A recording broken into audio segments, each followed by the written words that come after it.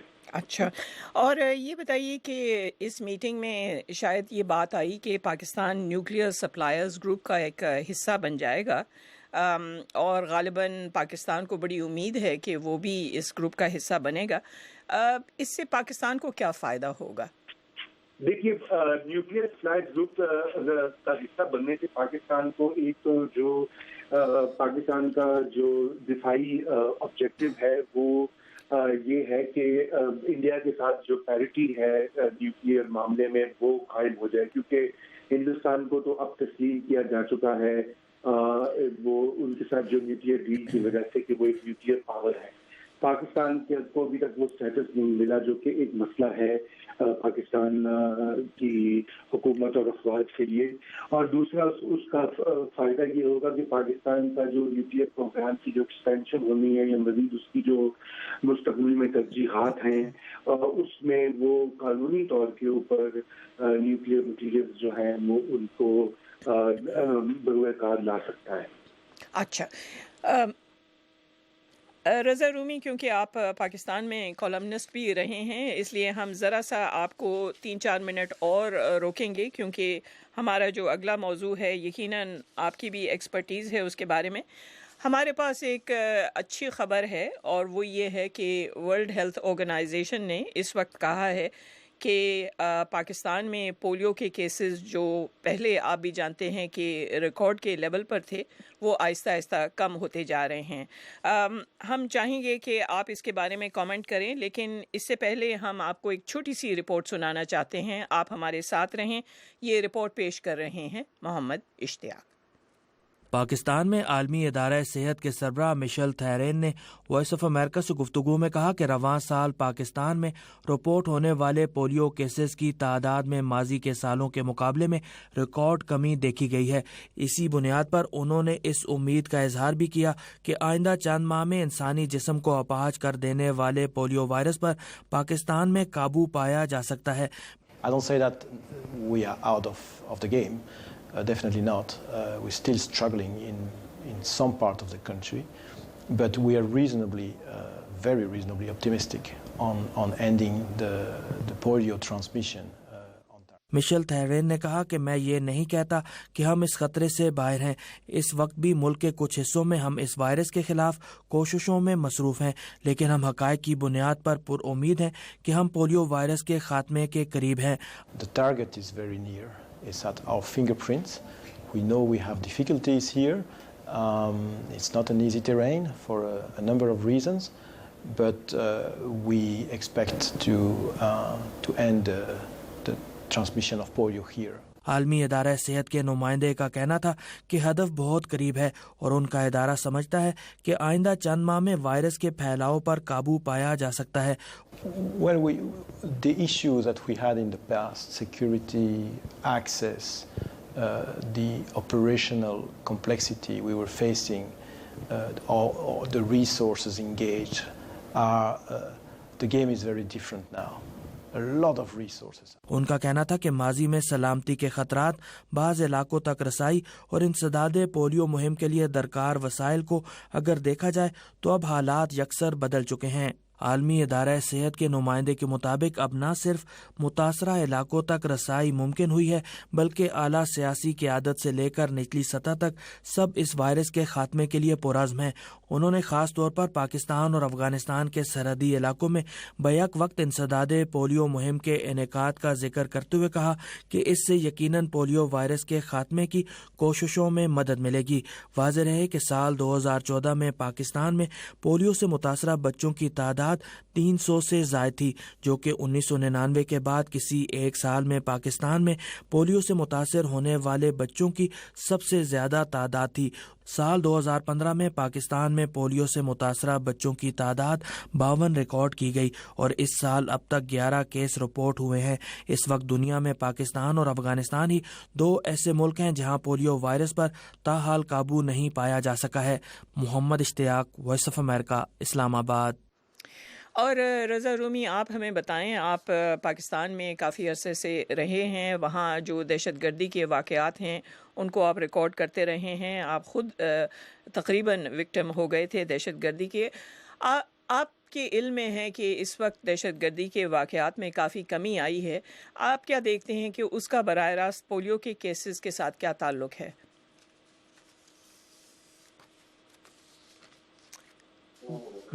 جی تو دہشت گردی اور پولیو کے کیسز کے آپس میں کیا تعلقات ہیں؟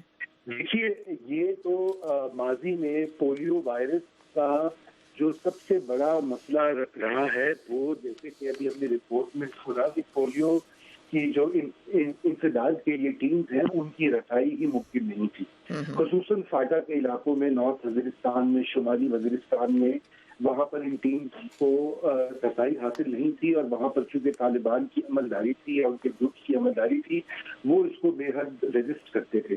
اگر آپ کو یاد ہو تو امریکہ کے حوالے سے اسامہ بن لادن کی ہنٹ کے دوران کچھ ایسی جعلی قسم کی کیمپینز کا بھی اجرا کیا گیا تھا، جس کی وجہ سے جو ہے طالبان پولیو کو ایک طرح سے مغربی سازش یا امریکہ کی سازش گردانتے تھے اور پولیو ورکرز کو بہیمانہ طور پر قتل کرتے رہے ہیں۔ ابھی بھی حال میں بھی کراچی میں اور اس طرح کے بڑے شہروں میں بھی اس طرح کے واقعات ہوئے ہیں جہاں پہ پولیو کی ٹیموں پر حملے کیے گئے ہیں، اور درجنوں کی تعداد میں پاکستان کے بہادر جو ہیں ہیلتھ ورکر، وہ انہوں نے اپنی جانیں قربان کی ہیں اس کام میں۔ اور لیکن اب چونکہ افواج پاکستان نے 2014 سے کچھ صفائی کا سلسلہ شروع کیا ہے اور نارتھ وزیرستان کو طالبان سے کلیئر کیا ہے، تو وہاں پر اب ٹیمز کی رسائی کچھ ممکن ہوئی ہے۔ اچھا، اور یہ ہے، لیکن جیسے کہ ابھی ہم نے سنا کہ درجن کے قریب کیسز ابھی بھی موجود ہیں، اور مسئلہ پولیو کا یہ ہے جو کہ آپ کے علم میں بھی ہے اور آئی ایم شیور سامعین بھی جانتے ہوں گے کہ یہ وائرس ایسا ہے کہ اس کو مکمل طور پر ایلیمینیٹ کرنا پڑتا ہے. اگر ایک کیس بھی برقرار رہے گا تو اس کے پھیلنے کا خطرہ پہم موجود رہے گا. اچھا، بہت شکریہ.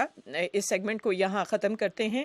ہمارے ساتھ تھے اتکا کالج میں جرنلزم کے پروفیسر رضا رومی جو اس وقت امریکہ میں ہیں. بہت شکریہ آپ کی شرکت کا اور ہماری طرف سے خدا حافظ. اس کے بعد ایک بریک لیتے ہیں.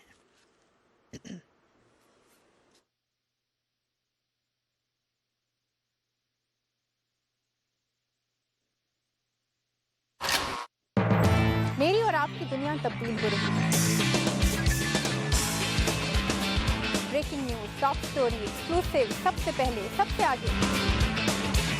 لیکن اس سب میں میں اور آپ کہاں ہیں؟ جاننے کے لیے رہیے میرے ساتھ. میں ہوں تابندہ نہیں.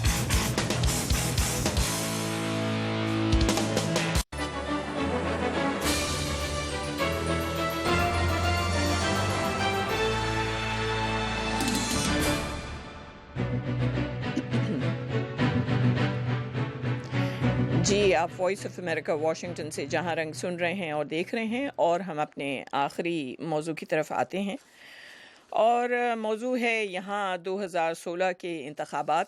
جیسے کہ آپ لوگ جانتے ہیں کہ یہاں کئی پرائمریز اور کوکسز ہوئے ہیں جس میں ڈیموکریٹک اور ریپبلکن پارٹی کے امیدوار جو ہیں ان کو منتخب کرنے کے لیے اس وقت کافی سلسلہ آگے بڑھ چکا ہے. آپ لوگوں کو بتاتے چلیں کہ کل اوریگون اور کینٹاکی میں پرائمری انتخابات ہوئے تھے. اس سلسلے میں اس وقت ہمیں جوائن کیا ہے ملک ندیم عابد نے جو ڈیموکریٹک پارٹی سے وابستہ ہیں اور ہلری کلنٹن کے سپورٹر ہیں. اور عابد صاحب، آپ کو خوش آمدید. شکریہ. Thank you very much for taking me in your show. Thank you. تو یہ بتائیں کہ پہلے تو ہم سنتے تھے کہ ریپبلکن پارٹی کے اندر جو ہے وہ انتشار ہے، لیکن اب جیسے جیسے وقت گزرتا ہے تو ہم یہ سن رہے ہیں کہ ڈیموکریٹس بھی آپس میں لڑنے لگے ہیں.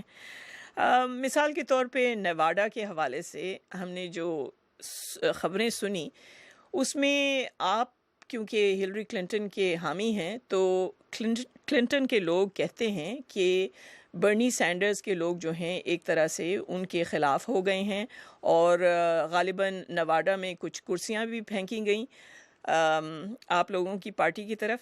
یہ کیا ماجرا تھا؟ دیکھیں، پہلی بات تو یہ، میں اس وقت جو آپ سے بات کروں گا میں بڑی فیئر اور بیلنس بات کروں گا، صرف ہلری کلنٹن کے سپورٹر کی حیثیت سے نہیں، ایک سٹانچ ہارڈ کور ڈیموکریٹ کی حیثیت سے. اگر آپ کو یاد ہو تو کچھ دن پہلے، چند ویک پہلے، آپ ہی کے پروگرام میں سینیٹر سینڈرز کے بارے میں نے اپنی رائے کا اظہار کیا تھا کہ سینیٹر سینڈرز بالکل کوئی اپنے اپنے دیسی سٹائل کے پولیٹیشین لگتے ہیں. ایک تو ان کے نعرے بالکل پاکستانی انڈین سٹائل کے ہیں، روٹی کپڑا اور مکان، جو ذوالفقار علی بھٹو صاحب نے نعرہ لگایا تھا. دوسرا، اب ان کا اپنے ڈیلیگیٹس کو ایک ایک کر کے ہارنے میں، لوز کرنے میں پرائمریز کے بعد، ان کا سٹائل بھی ٹپیکل دیسی سٹائل ہے. اب وہ ناراضگی کا اظہار بھی کر رہے ہیں. ابھی دیکھیے گا وہ الیکشن کی یا پرائمریز کی رپ آف کرنے کا بھی وہ کریں گے، بلیم لگائیں گے کہ اس میں دھاندلی بھی ہوئی ہے. اور یہ بھی کوئی پتہ نہیں کہ عمران خان کی طرح وہ دھرنا بھی دے دیں اس میں جو ڈیموکریٹک کنونشن ہوگا. دیکھیے، جہاں تک کرسیاں پھینکنے کا جو تعلق ہے اور جھگڑا کرنے کا تعلق ہے، یہ بہت ہی تکلیف دہ امر ہے. اور یہ ہلری کلنٹن کے کسی سپورٹر نے نہیں کیا. یہ کرتا وہ ہے جو ہار رہا ہوتا ہے، جس کے پاس لاجیکلی بات کرنے کو نہیں رہتی تو وہ طاقت کا استعمال کرتا ہے. میرا خیال ہے کہ ہمیں پالیٹکس میں اس طرح کا کوئی ایکشن نہیں دکھانا چاہیے جس سے ہم اپنے ووٹر کے سامنے اور اپنے کانسٹیچوئنٹس کے سامنے شرمندہ ہوں کہ ہم پڑھے لکھے اور ڈیموکریٹک پروسیس کو فالو کرنے والے لوگوں کی بجائے ہم طاقت کے استعمال کو فروغ دے رہے ہیں. میرا خیال ہے نواڈا میں سینیٹر برنی سینڈر کے جو حامی ہیں انہوں نے ہارتے دیکھ کے کوئی تھوڑی سی زیادتی کی، اور میرا خیال ہے اس کے بعد اس سے بڑی زیادتی یہ ہوئی ہے کہ سینیٹر برنی سینڈر نے ابھی تک اس واقعے کو کنڈیم نہیں کیا. میرے خیال میں یہ کہ بہت تکلیف دہ امر ہے اور یہ ہماری ڈیموکریٹک پروسیس کا ایک سیاہ باب ہے. جی، ہم جانتے ہیں کہ معاملہ خاصا پیچیدہ ہے. اس کے لیے ہمارے ساتھ اس وقت برنی سینڈرز کے حامی علی اکبر مرزا لائن پر ہیں. اور مرزا صاحب، آپ کو بھی خوش آمدید. شکریہ. تو آپ کے کینڈیڈیٹ پر جو ہے الزام لگایا جا رہا ہے کہ وہ وہاں ادھم مچا رہے ہیں اور کیونکہ ہار رہے ہیں اس لیے اس وقت ہلری کلنٹن کے حامیوں پر حملے کر رہے ہیں. کل ہم نے دیکھا اوریگون اور کینٹاکی میں کیا ہوا. بہرکیف ہلری جو ہیں وہ بہت ہی چھوٹے مارجن سے جیتی ہیں کینٹاکی سے. اوریگون سے تو آپ کا جو امیدوار ہے وہ جیت گیا. لیکن یہ بتائیں کہ جس طرح کے جو اس وقت الزامات لگائے جا رہے ہیں ہلری کلنٹن کے کیمپ کی طرف سے, اس کا آپ کیا جواب دینا چاہیں گے؟ پہلی بات تو یہ ہے کہ حقائق جو ہیں وہ الزامات کے مقابلے میں زیادہ زور سے سامنے نظر آتے ہیں اور زیادہ صاف و شفاف نظر آتے ہیں. کل کے الیکشن سے یہ بالکل ظاہر ہے کہ کون جیت رہا ہے اور کون ہار رہا ہے. اوریگن میں برنی سینڈرز جیت گئے اور کینٹکی میں ہلری کلنٹن کے لیے یہ جیتنے کے باوجود بھی ایک بہت بڑی شکست ہے, اس لیے کہ 2008 میں کنٹکی انہوں نے براک اوباما کے مقابلے میں, جبکہ کنٹکی میں بلیک پاپولیشن بھی ہے, بلیک ووٹرز کی ایک اچھی تعداد موجود ہے کئی کاؤنٹیز میں, اس کے باوجود براک اوباما کے مقابلے میں انہوں نے 2008 میں کنٹکی کی پرائمری 60% سے زیادہ ووٹ لے کر جیتی تھی. اور کل جو ہے وہ صرف بڑی مشکل سے گرتے پڑتے فنش لائن تک وہ پہنچ پائی ہیں. یہ حقائق خود واضح کرتے ہیں کہ کون جیت رہا ہے اور کون ہار رہا ہے. لیکن مرزا صاحب یہ تو مرزا صاحب آپ تسلیم تو کریں گے. مرزا صاحب ایک منٹ میری بات سنیں. اور اس وجہ سے ہوا کہ مرزا صاحب آپ ایک بات تو تسلیم کریں گے کہ ہلری کلنٹن کے پاس کئی ملین ووٹس زیادہ ہیں برنی سینڈرز کے مقابلے میں. دیکھیں اس میں جو چیز سامنے ہے وہ یہ ہے کہ ان ووٹس میں صرف پرائمریز کو کاؤنٹ کیا جا رہا ہے اور جو کاکسس ہوئے ہیں ان کو کاؤنٹ نہیں کیا گیا اس نمبر میں جو آپ بتا رہی ہیں. دوسری چیز یہ ہے کہ امریکہ میں جو پولیٹیکل سسٹم ہے آپ کو اس کو فالو کرنا پڑے گا. پولیٹیکل سسٹم جو ہے وہ ڈیلیگیٹس اور جب جنرل الیکشن ہوتا ہے تو اس میں الیکٹرل ووٹ پہ بنیاد پہ ہوتا ہے, چاہے پاپولر ووٹ کسی طرف بھی جائے. تو لہٰذا ایک اچھی بات ہوتی ہے کہ پاپولر ووٹ زیادہ کینڈیڈیٹ جیتنے والا کینڈیڈیٹ حاصل کرے, لیکن یہ کہ وہ کرائٹیریا نہیں ہے. لہٰذا اگر وہ کرائٹیریا ہی نہیں ہے تو اس پہ بات کرنا میرے خیال سے مناسب نہیں ہے. جو کرائٹیریا ہے اس پہ بات کریں. پلیج ڈیلیگیٹس کی بات کریں اس وقت, اور جہاں تک پلیج ڈیلیگیٹ کا تعلق ہے اس میں اب برنی سینڈرز اور ہلری کلنٹن کے درمیان صرف 274 ڈیلیگیٹس کا ڈفرینس ہے. جہاں تک ہارنے جیتنے کی اور میں آپ کو بات بتاؤں کہ ابھی جو نئے پول آئے اس میں ہلری کلنٹن ٹرمپ کے مقابلے میں یا تو ہار نہیں ہے یا اتنی کلوز ریس ہے کہ وہ مارجن آف ایرر میں آتی ہے. اوہایو جیسی اسٹیٹ میں, اوہایو میں ٹرمپ جو ہے وہ ان کو 43% کے مقابلے میں 36% سے جیت رہا ہے ٹرمپ اوہایو میں. اسی لیے ہلری کلنٹن سوچ رہی ہیں کہ وہاں کے سینیٹر کو وائس پریزیڈنٹ کے طور پر لیا جائے اگر وہ ان کو نامنیشن ملے, تاکہ وہ اوہایو کو جیت سکے, ورنہ وہ اوہایو بھی ہار جائیں گی. تو یہ میں آپ کو بتاؤں کہ جہاں تک نواڈا کا تعلق ہے تو اس کا تعلق کسی کے برنی سینڈر کے ہارنے سے نہیں ہے. دیکھیے حامیوں میں کوئی ایک آدھ جوشیلا ہو گیا ہوگا جس نے سخت الفاظ وہاں کی نیو یارک جو نواڈا اسٹیٹ ڈیموکریٹک پارٹی ہے اس کی چیئر وومن کو کہہ دیے, لیکن کرسیاں پھینکنے والے واقعہ جو ہے وہ کہیں بھی ویڈیو میں نہیں آیا ہے. ویڈیو میں لوگوں کے نعرے بازی آئی ہے, لوگوں کا احتجاج آیا ہے, کیونکہ نواڈا میں اور دوسری جگہوں پہ کئی جگہوں پہ جتنی بےمانیاں کی گئی ہیں الیکشن سسٹم میں برنی سینڈرز کے خلاف, اس سے برنی سینڈرز کے حامی جو ہیں وہ تنگ آئے ہوئے ہیں. اچھا عابد صاحب, جس طرح سے کہا گیا آپ بھی جانتے ہیں کہ اس وقت کہا یہ جاتا ہے کہ برنی سینڈرز ڈونلڈ ٹرمپ کو شکست دے سکتے ہیں, اور کئی اس طرح کے پولز کیے گئے ہیں جس طرح سے علی اکبر مرزا نے بتایا. ایسے میں اگر آپ لوگ خواہش مند ہیں کہ ڈونلڈ ٹرمپ امریکہ کے صدر نہ بنے, تو کیا یہ ممکن ہے کہ آپ لوگ کسی یہ ایک قربانی سمجھ لیجئے یا جو بھی سمجھ لیجئے کہ کیونکہ بہت ساری ریاستوں نے برنی کو سپورٹ کیا ہے, تو آپ لوگ بھی ان کو آخرکار جو ہیں وہ ٹکٹ دیں ڈیموکریٹک پارٹی کا؟ دیکھیے پہلے تو میں اگر مجھے اجازت دیں تو میرے دوست مرزا صاحب کی بات کا میں جواب دوں گا. اگر آپ CNN دیکھیں تو صبح سے CNN کرسیاں چلانے والا واقعہ ویڈیو پہ دکھا رہے ہیں, اور صبح سے میں نے کم از کم 3-4 دفعہ یہ واقعہ دیکھا ہے CNN پہ. تو کرسیاں چلی ہیں وہاں پہ, نہ صرف دھمکیاں دی گئی ہیں اور صرف نازیبا الفاظ نہیں, قتل کرنے کی دھمکیاں دی گئی ہیں, which is not a democratic process, part of the democratic process, اور ایسا پہلے کبھی نہیں ہوا.